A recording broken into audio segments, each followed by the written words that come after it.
आफात समावी का कहर जब रुक जाता है तो वबाई अमराज की शक्ल में दूसरी परेशानियां जन्म लेती हैं।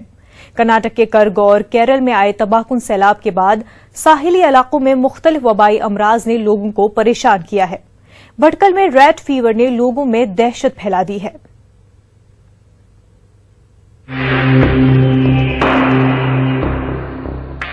पड़ोसी रियासत केरला में आए तबाहकुन सैलाब के बाद वबाई अमराज तेजी के साथ फैलने लगी हैं।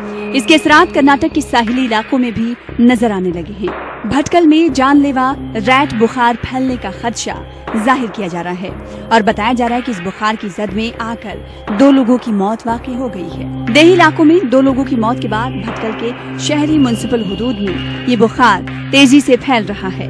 कई अफराद इस बुखार में मुब्तला हैं। दरअसल मैं पहली मरतबा जब सुना तो मुझे भी खुद तशवीश हो गई, क्योंकि इस तशवीश को लेकर एक खौफ का माहौल शहर में फैल गया है। और चूहे का बुखार, अब यकीनन चूहे का बुखार है या कोई और बुखार है, अब इस जो भी इस बुखार में मुब्तला है वो यही समझता है कि चूहे का बुखार है, लेकिन इसके बारे में तफ्तीश करनी चाहिए कि और तशख़ीस करनी चाहिए कि वाकई ये चूहे का बुखार है या कोई और बुखार है। जिस तरह से माजी में स्वाइन फ्लू और बर्ड फ्लू और डेंगू वगैरह के बारे में भी तशवीश फैलाई गई और फिर बाद में लोगों में एक खौफ का माहौल बन गया और खौफ की लहर दौड़ गई कि ये वाकई डेंगू नहीं है, स्वाइन फ्लू नहीं है, बर्ड फ्लू भी नहीं है। तो इसी तरह से चूहे का बुखार भी इसी तरह से कुछ होगा। रैट बुखार को लेकर खदशात और मुश्तबा अमवात के बाद माहिरीन की टीम ने भटकल का दौरा करते हुए मुख्तलिफ घरों की जाँच की और तफसीलात हासिल किए। भटकल तालुका के हेल्थ ऑफिसर ने कुछ जरूरी हिदायत जारी किए हैं।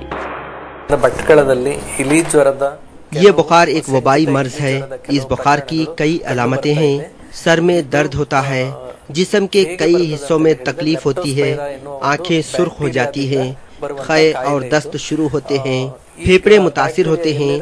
अपने अतराफ के माहौल को साफ सुथरा रखना चाहिए। बुखार आने पर डॉक्टर से रुजू हो, परेशान होने की जरूरत नहीं। उनका कहना है कि इस मर्ज से बचने के लिए एहतियाती तदाबीर के तौर पर घरों को साफ सुथरा और चूहों से पाक रखा जाए।